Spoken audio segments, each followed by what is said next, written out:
Coming up on the Threat Status Podcast, we talk to Robert Greenway of the Heritage Foundation about President Trump's controversial leadership shakeup at the Pentagon and what it means for the future of the U.S. military. And we dive into the apparent U.S. Ukraine minerals deal, the acceleration of Iran's nuclear program, and the implications of the White House's feud with the Associated Press. Don't forget to go to WashingtonTimes.com and sign up for the daily Threat Status newsletter.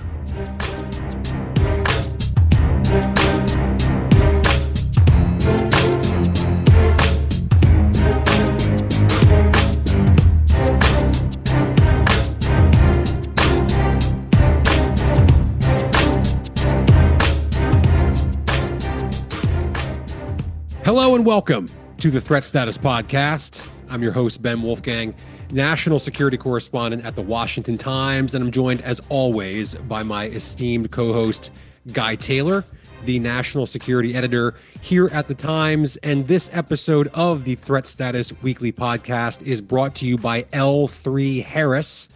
Moving fast requires trust, and moving forward requires disruption. Explore their cutting-edge technologies currently in production and designed for today's fighter pilots by visiting L3Harris.com. L3 Harris, power defense with the trusted disruptor. Jam-packed episode coming up this week. We have a deep dive on the major changes atop the U.S. military. Robert Greenway from the Heritage Foundation defends the controversial moves by President Trump, including the firing of former Joint Chiefs of Staff Chairman General C.Q. Brown. But before we get to all of that, first things first, as always, Guy, what's on your radar right now?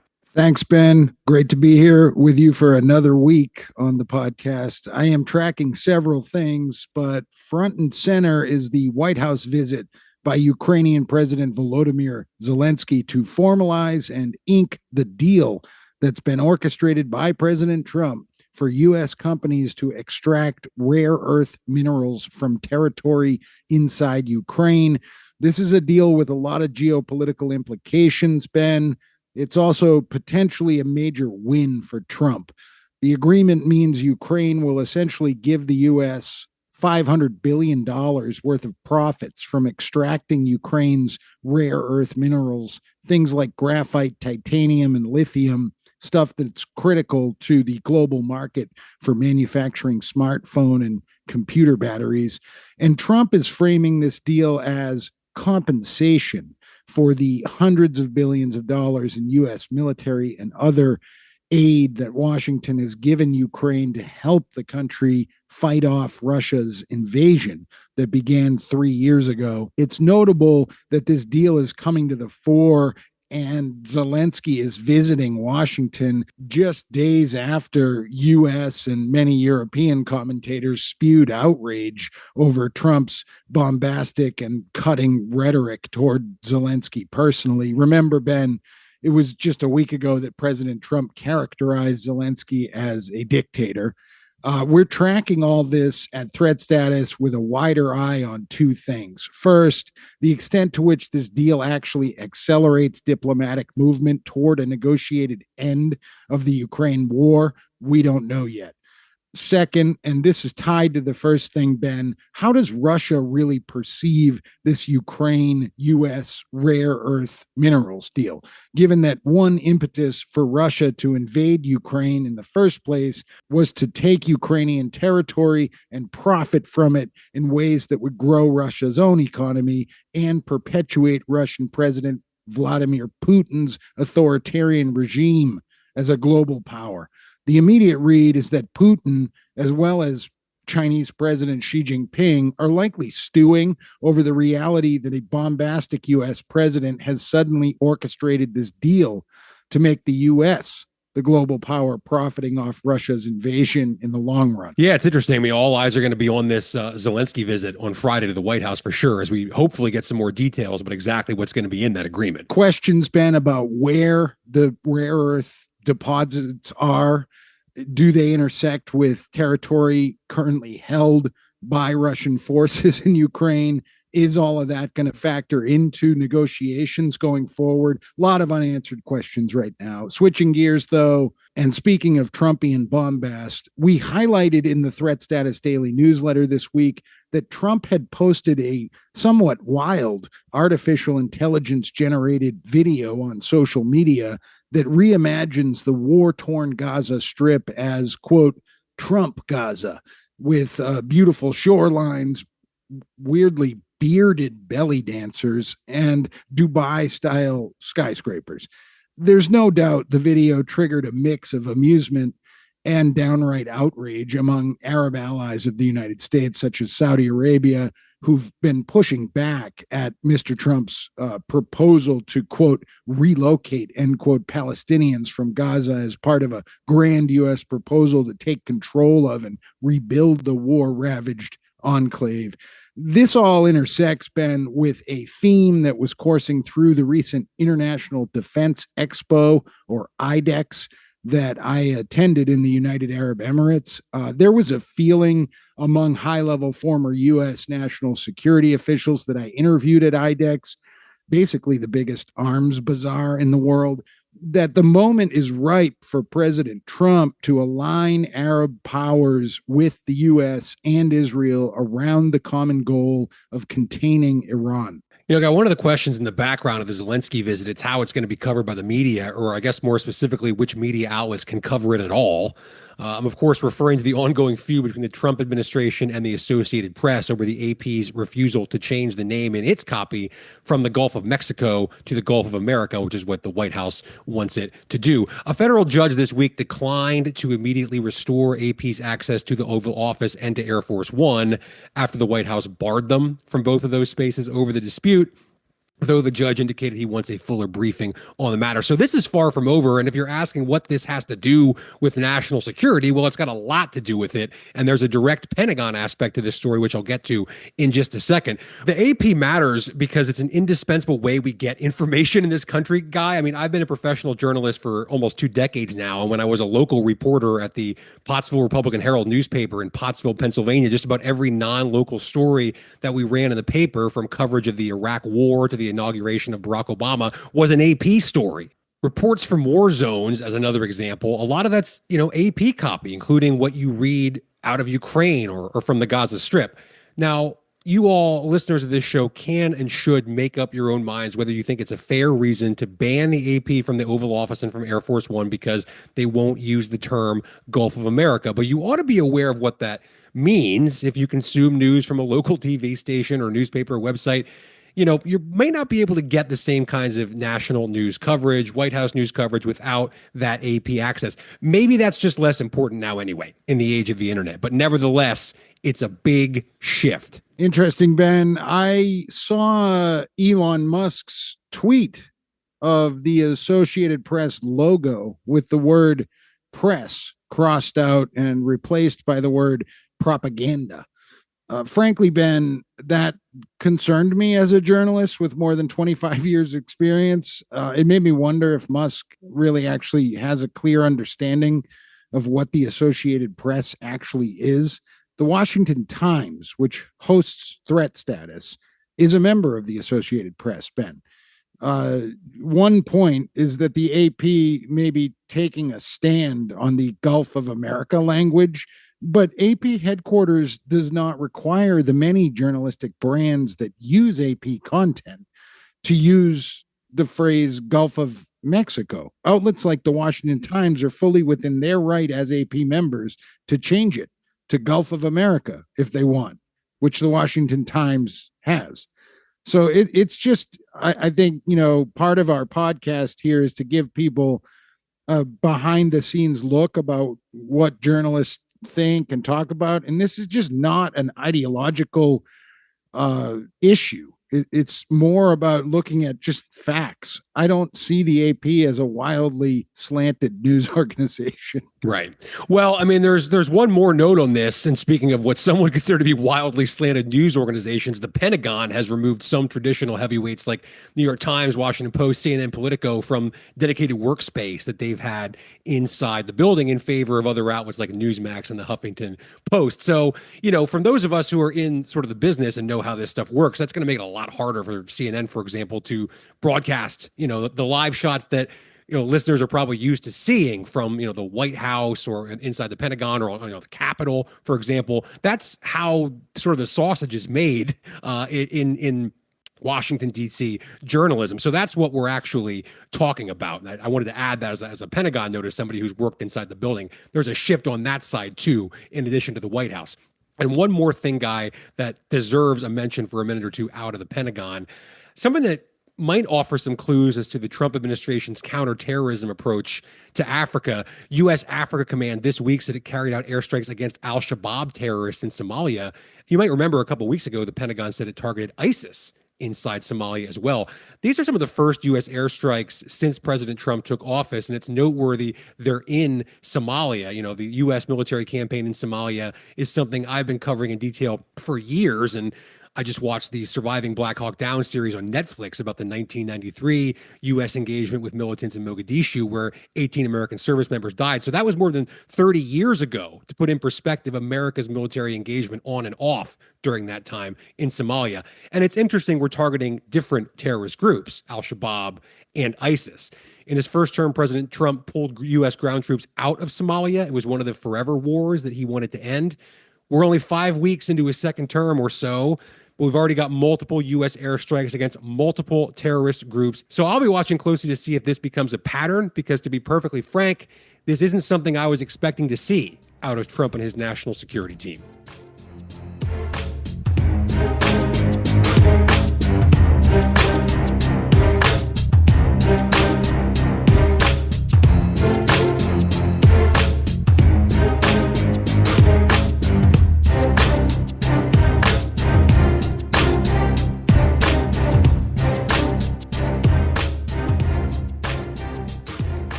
And we are joined now by Robert Greenway. He's the director of the Allison Center for National Security at the Heritage Foundation. He previously served as president and executive director of the Abraham Accords Peace Institute, dedicated to advancing the namesake Abraham Accords, which Robert worked on extensively during his time with the NSC. Robert, you were also a senior intelligence officer at the Defense Intelligence Agency, a combat veteran who served in the Army Special Forces, and I could go on and on with your impressive resume, but it is a pleasure to have you here on the show. Thank you so much for joining us. Thanks very much. A pleasure to be with both of you. Of course. Let's jump right into this. President Trump last Friday, essentially fired Joint Chiefs of Staff Chairman General C.Q. Brown and some other officials, including Navy CNO Admiral Lisa Franchetti, other officials, judge advocates general across military services, which I want to get into in a little more detail later. But for starters, sort of big picture, where are you on these moves? Was this a good idea? Was it necessary? And what do you say to critics who say that this is politically motivated by the president and by Defense Secretary Hegseth, and that's going to set a really bad precedent moving forward? Sure. And a great question. The first thing I'd say is it's not without precedent, right? There have been a number of instances where the commander-in-chief has made decisions for senior level officers in uniform, and it's taken place over generations. So it is not a new phenomena. And it is not unusual. I think every commander-in-chief comes in, assesses his priorities, looks at the team on the field, and makes a decision with consultation of his other members of the cabinet. And I think that's what took place here. I'd say second, that these particular moves are not astonishing. In the case of the chairman, while still Chief of Staff of the Air Force, he published a memo promulgating guidance that placed ethnic quotas on the promotion of officers in the Air Force. Obviously, that sort of theme runs directly into the move the president has stated, Secretary Hegseth has stated, to get DEI-related issues out of the Pentagon and return to meritocracy. So not a massive surprise, I think, there.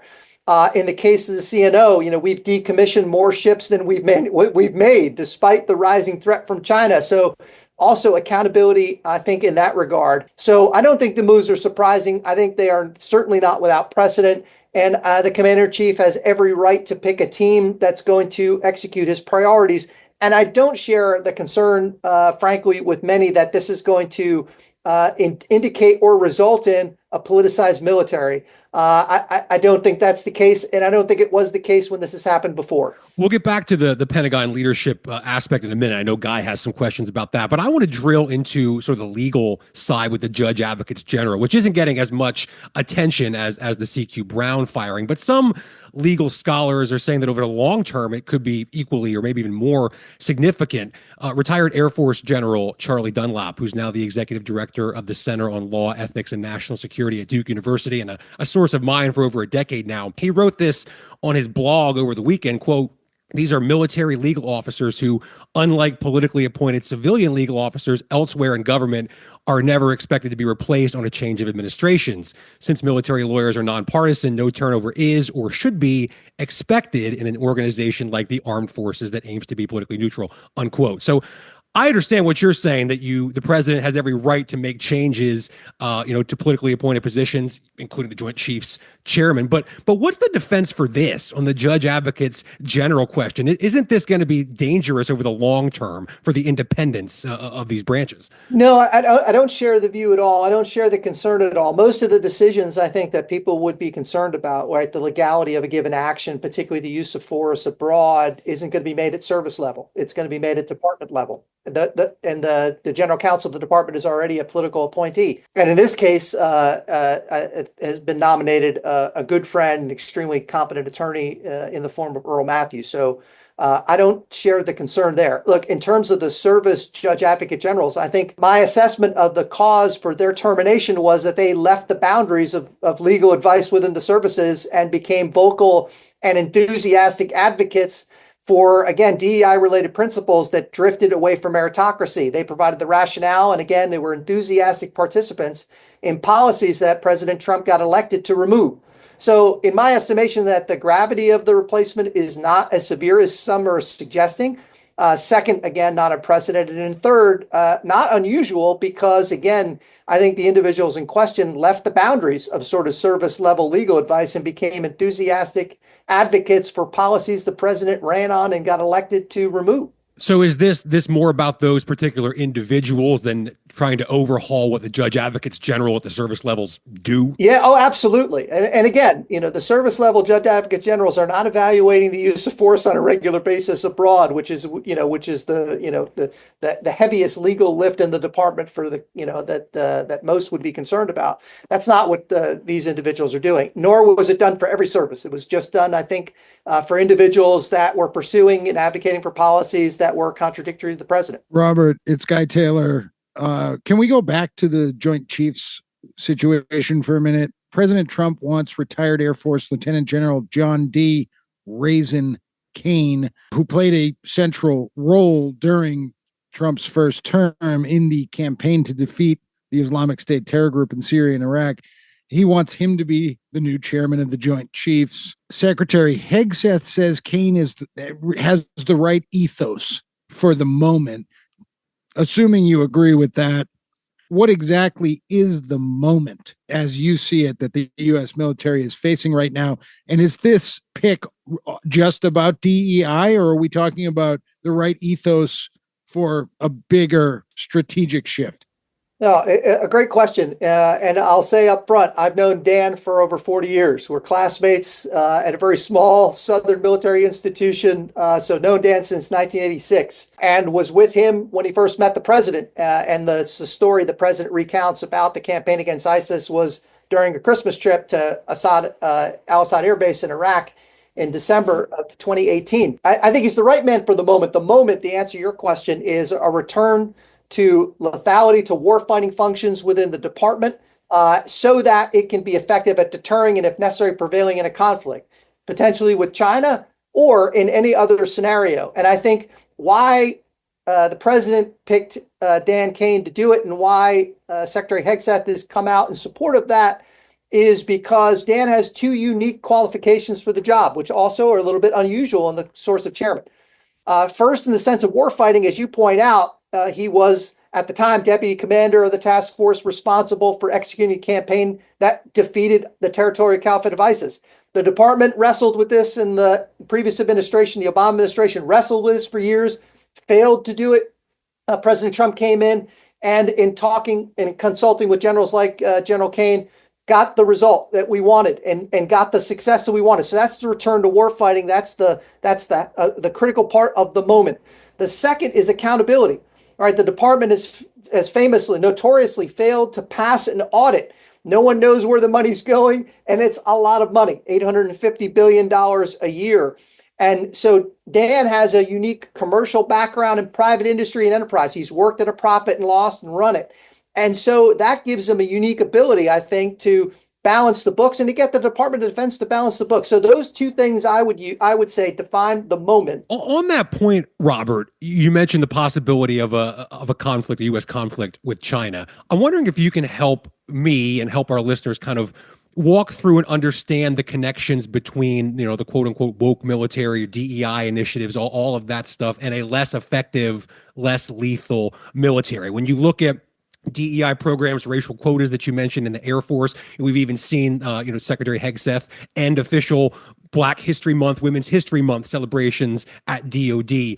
What's sort of the through line, the connection between those things and a less effective U.S. military? Look, when it comes to China or any other external threat, the military has one mission, and that mission is to fight and win our nation's wars. Ideally, that capability would also provide a deterrent value, and so no one would want to initiate one with the United States under any circumstances. And to do that, the organization has to be competent at war fighting, and it has to be dedicated and committed to it. And a unique proposition of the military, and what is unique about the military, and no other organization shares this responsibility or this attribute in the same way, is that nothing could be more important than prevailing, than success. Nothing can be more important than knowing that the individual service members and the people on their left and right are picked, trained, equipped in order to do that one function alone, to prevail, which means no other criteria can be more important than competence. Now, competence is important in any job. We all know this, right? But in a military scenario, the closest analog might be law enforcement scenario, right? Or you might even say that in the medical profession, you'd want to know that the doctor that's operating on you is not qualified, but the most qualified.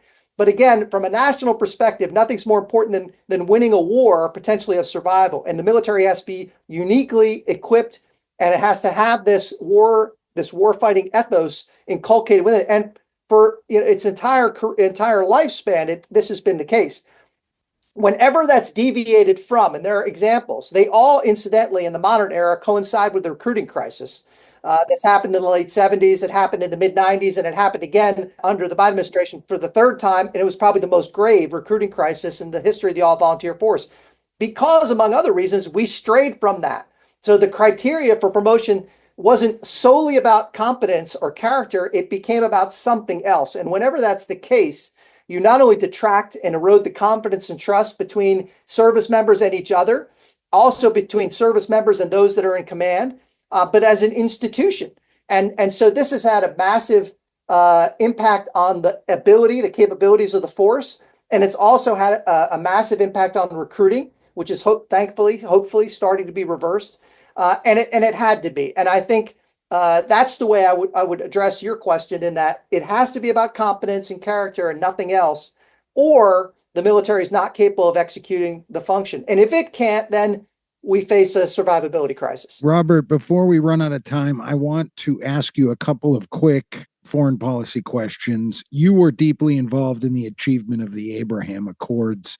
The $1 million question is, can Trump get the Saudis? Can he breathe new life into the Abraham Accords? And can he get the Saudis to recognize Israel diplomatically? Yeah, I think absolutely he can. I think he absolutely will. It comes down to timing and conditions and who else will join concurrently or immediately after the Saudis do. And I think the reason is he's a businessman that understands the nature of the deal, and the convergent interest between the U.S., Saudi, and Israel are the same. So I think he will absolutely get there. Speaking of that convergent interest, Iran is probably at its weakest point in a generation. Many say the moment is ripe for Trump to align Arab powers around a joint security initiative aligned with the U.S. and Israel, aimed at containing Iran for the long term. The catch is really the Gaza Strip. and Arab discontent with Trump's proposals vis-a-vis Gaza, the notion of relocating Palestinians. It's not sitting so well in Riyadh, Abu Dhabi, Doha. What are your thoughts on this? Is the moment ripe for U.S. Arab Israel security alignment on Iran? And can Trump thread that needle somehow? Great question. The answer is yes. They are weak, but at the same time, they're closer to a nuclear device than they ever have been in their history, and they still maintain significant proxies. Iraq, in particular, hasn't been touched, even though Hezbollah, Hamas, and the Houthis are different stages of development. I think we worked in the first Trump administration toward what we called the Middle East Strategic Alliance. It was the platform set in a visit to Riyadh in May of 2017, president's first overseas visit, to defeat ISIS, but also to start the groundwork to lay for a new regional security architecture, including Israel. We got the Abraham Accords done. He did. And we made progress, but didn't complete the regional security architecture. The CENTCOM move, putting Israel within CENTCOM, was a critical part of that, and that was done. But there's more work to be done. I think all of this is related. And be honest with you, I think the opportunity is there. I think the necessity is there. And I think the solution to problems, including those like Gaza, are actually a result of fixing some of the bigger problems. And that alignment gets to the heart of it. Robert, to finish up, and let's kind of stay on the Middle East. I mean, you served in Afghanistan, you served in Iraq, you were a senior intelligence officer at CENTCOM and helped establish the Iraqi counterterrorism force. So I'm curious what your read is right now on Mideast terror threats. I mean, has the U.S. over the past few years dropped the ball, specifically as it relates to a terror resurgence, for example, in Afghanistan, or now more recently with the fall of the Assad government, with the Islamic State in Syria? How concerned are you in terms of a resurgence of terror from that region? Great question. It is in the almost 40 years I've been working on Middle East related issues and national security. This is the most dangerous situation I think the United States has faced in my professional career. The domestic terror threat is off the charts. We've got uncounted for thousands on the terrorist watch list, independent and acting on behalf of state sponsors. It's a massive, unprecedented threat within our own borders. And as you mentioned, we no longer have the ability to detect, respond, and deter threats abroad, including Afghanistan and other disparate locations. ISIS and Al-Qaeda, for that matter, are both on the ascendance. It's not to say that they're restoring the capabilities they once had, but they're moving in that direction. They're making progress. Our ability to detect and respond to it is diminished. So this is a very, very dangerous security environment. And the terrorist threat and the ability for them to conduct an attack against the United States within our borders or regionally, the highest I've seen in over 30 years. You mentioned, President Trump and his ability to make deals. Is there still a possibility for some sort of basing deal to get this quote unquote over the horizon capability that we were promised during the withdrawal from Afghanistan that simply has never materialized? Yeah, that was disingenuous from the outset, and everybody involved knew it. You can't withdraw from an area and still maintain a similar capability to see and respond to it. So it was always a false advertisement. In answer to your question, I think the answer is yes. Certainly, we've got to reconfigure our presence abroad anyway. The president would like to see it smaller, but and our allies, of course, would like to see it larger. We'll meet perhaps in the middle. And I think at the end of the day, their interest in doing so would cover the cost of it. And I think we'd all benefit as a result of doing it. So I do think it's part of the grand bargain. I do think it's something that's going to have to be negotiated. And I think we'll get to a happy medium wherein we maintain a presence perhaps smaller than it is now, and we increase our partner capacity. The key is integrating them together, especially in the Middle East. You can't put 12 countries on the field. You have to put a team on the field. That team in the Middle East should include Israel. And if it does, everybody be better off. But that distributed capability is what's critical. The U.S. plays then the sort of organizing and coaching function and provides niche capabilities. But our partners and allies have great capabilities. They need more. We should be in the business of providing for them. And I'm confident President Trump will be happy to do that. Robert Greenway, the Heritage Foundation. Thank you so much for joining us here in the Threat Status Podcast. Really appreciate it. My pleasure. Thanks, guys. Thanks, Robert. Thank you. Appreciate it, gents.